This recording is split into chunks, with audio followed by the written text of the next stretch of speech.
Hello students, आज हम देखने वाले हैं समरी द कैसल ऑफ ऑट्रांटो की, जो लिखी है होरेस वॉलपोल ने। ये जो नॉवेल है वो पब्लिश हुई थी 1764 में और इसे फर्स्ट गोथिक नॉवेल माना जाता है।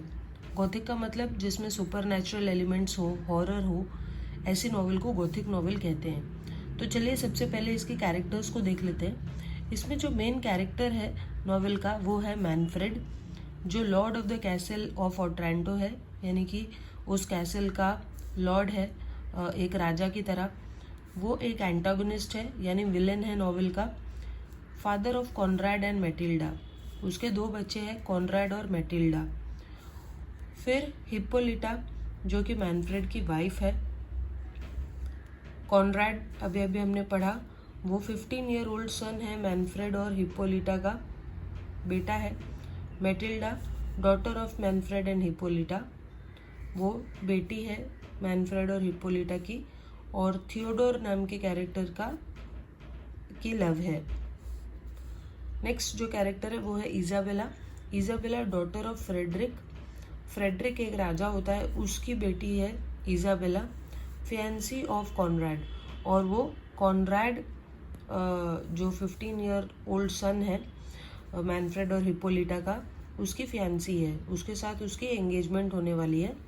She has feelings for Theodore, और थियोडोर नाम का जो कैरेक्टर है उसके लिए फीलिंग्स होती है इजाबेला को। नेक्स्ट जो कैरेक्टर है वो है Theodore, peasant, the true heir of the castle. तो थियोडोर एक पीजेंट है, पीजेंट यानी कि एक फार्मर, और वो उस कैसल ऑफ ऑट्रांटो का ट्रू हायर है, यानी कि वही सच्चा वारिस है उस कैसल का। Lost son of fryer Jerome, तो एक फ्रायर जेरोम होते हैं चर्च में, पादरी होते हैं, उनका ये बेटा होता है जो कि खो गया होता है। फ्रायर जेरोम को भी नहीं पता है कि थियोडोर उनका बेटा है। ग्रैंडसन ऑफ अल्फोंसो, तो अल्फोंसो जो है एक नेक्स्ट देखिए यहाँ पे मैंने लिखा हुआ है अल्फोंसो कौन है। अल्फोंसो द गुड नाम के एक बहुत ही बड़े राजा थे ऑट्रांटो कैसल के, और वही थियोडोर के ग्रैंडफादर हैं। तो थियोडोर जो है वो अल्फोंसो द गुड का ग्रैंडसन है और वही सच्चा वारिस होता है उस कैसल का। तो चलिए देखते हैं कि किस तरीके से थियोडोर को वो कैसल मिलता है। Manfred, the Lord of Otranto, awaits the marriage of his sickly son Conrad to the Princess Isabella impatiently. Manfred जो फिलहाल ऑट्रांटो कैसल का लॉर्ड है, वो वेट कर रहा होता है कि कब उसका जो बीमार बेटा है, 15 साल का बेटा कॉनराड, उसकी शादी इजाबेला के साथ हो जाए जल्द से जल्द। Manfred has arrange the marriage in the hope of avoiding N ancient prophecy. तो मैनफ्रेड इसलिए जल्दी से शादी करा देना चाहता है क्योंकि उसे पता है कि एक प्रोफेसी है, एक भविष्यवाणी की गई है, that predicted his castle and rulership of Otranto should pass from the present family whenever the real owner should be grown too large to inhabited. तो क्या भविष्यवाणी थी?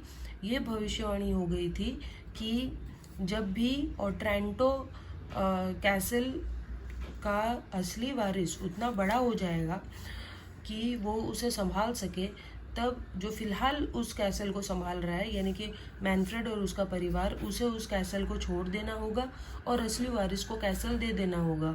लेकिन मैनफ्रेड ये नहीं चाहता, वो कैसल किसी और को नहीं देना चाहता, और इसीलिए वो चाहता है कि जल्दी से उसके बेटे की शादी प्रिंसेस इसाबेला के साथ हो जाए।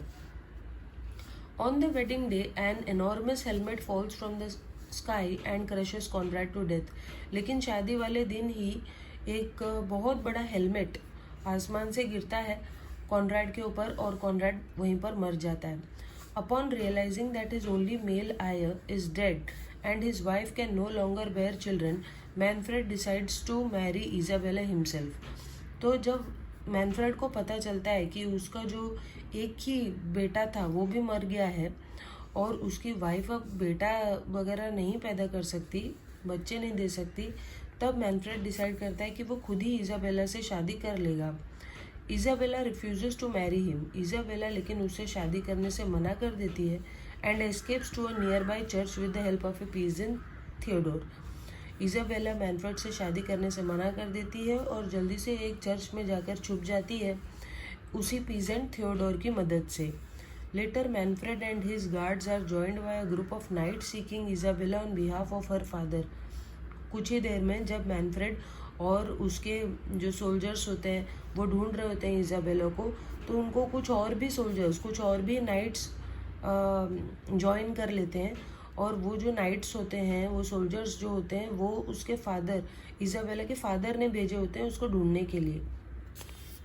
Outside the castle grounds Theodore bravely defends Isabella from a night.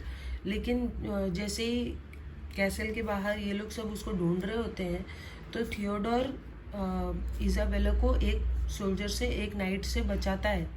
He wounds the knight, और थियोडोर उस नाइट को जख्मी भी कर देता है। And discovers that the wounded knife is actually Isabella's father Frederick. और तब थियोडोर को पता चलता है कि जिसको उसने जख्मी किया है वो और कोई नहीं बल्कि इजाबेला के फादर फ्रेडरिक हैं। Together Isabella, Theodore and Frederick. तो उसके बाद इजाबेला, थियोडोर और इजाबेला के फादर फ्रेडरिक कैसल वापस जाते हैं। Frederick falls in love with Manfred's daughter Matilda.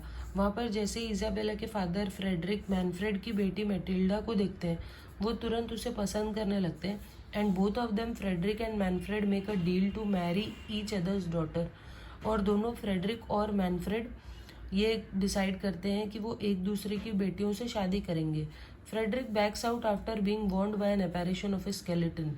लेकिन तभी फ्रेडरिक के सामने एक बहुत बड़ा भूत आ जाता है, एक स्केलेटन आ जाता है, कंकाल आ जाता है, जिसको देखकर वो डर जाता है और पीछे हट जाता है और कहता है कि नहीं नहीं, मैं तुम्हारी बेटी मैटिल्डा से शादी नहीं करूँगा। उसके बाद देखो क्या होता है। Manfred, convinced that Isabella is having an affair with Theodore, sneaks into the church and fatally stabs the lady. उसके बाद मैनफ्रेड को पता चलता है कि थियोडोर चर्च में किसी लड़की से मिल रहा है और वो लड़की इजाबेला है। तो इजाबेला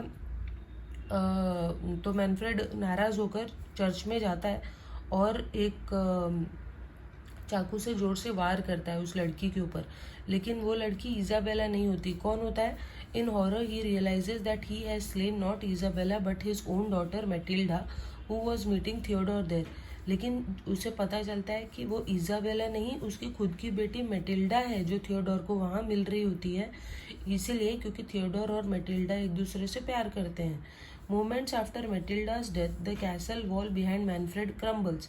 लेकिन जैसे ही मैटिल्डा मर जाती है तो उसके पीछे की जो दीवार होती है कैसल की, वो गिर जाती है और revealing a gigantic vision of Alfonso. और वहाँ पर वो जो अल्फोंसो द गुड होते हैं, उनका एक विजन दिखाई देता है। Who declares that his grandson Theodore is the true heir of Otranto. और वो जो आत्मा थी अल्फोंसो की, वो बताती है कि किस तरीके से थियोडोर ही असली वारिस है उस किले का, उस कैसल का। और वो जो किला है कैसल ओट्रांटो का, वो अब थियोडोर को मिल जाना चाहिए। Manfred thereupon reveals that his grandfather poisoned Alfonso and usurped his throne. Manfred तब बताता है कि किस तरीके से मैनफ्रेड के ग्रैंडफादर ने ही अल्फोंसो को जहर दिया था, जिसके कारण अल्फोंसो मर गए थे। और उसके बाद मैनफ्रेड के ग्रैंडफादर ने उनकी राजगद्दी को हड़प लिया था कैसल ऑफ ओट्रांटो, इसलिए मैनफ्रेड के ग्रैंडफादर के पास चला गया था in an attempt to atone for his wrongdoing. तो जब अब उसे पश्चाताप होता है मैनफ्रेड को कि ये सब क्या किया उसकी फैमिली वालों ने, agrees to abdicate the throne. और वो डिसाइड करता है कि वो उस थ्रोन को छोड़ देगा और थियोडोर को दे देगा। The novel ends with Frederick offering Isabella's hand to Theodore. और फिर नॉवेल का अंत कैसे होता है? फ्रेडरिक जो इजाबेला के पापा हैं, वो थियोडोर को इजाबेला का हैंड दे देते हैं शादी में। Although he agrees to marry Isabella, तो जो थियोडोर है वो इजाबेला से शादी करने के लिए तैयार तो हो जाता है। Theodore mourns the loss of his true love Matilda for many years. लेकिन उसे दुख है अपने ट्रू लव के मरने का। उसका ट्रू लव कौन था? मैटिल्डा। और वो बहुत सालों तक उसके दुख में जीता है, हालांकि वो इजाबेला से शादी करने के लिए रेडी हो जाता है। इस तरीके से कैसल ऑफ ओट्रांटो ख़त्म हो जाती है। तो आई होप आपको ये नॉवेल अच्छे से समझ में आई हो, और वीडियो पसंद आए तो आप ज़रूर सब्सक्राइब करिए, लाइक करिए वीडियो को। Thank you.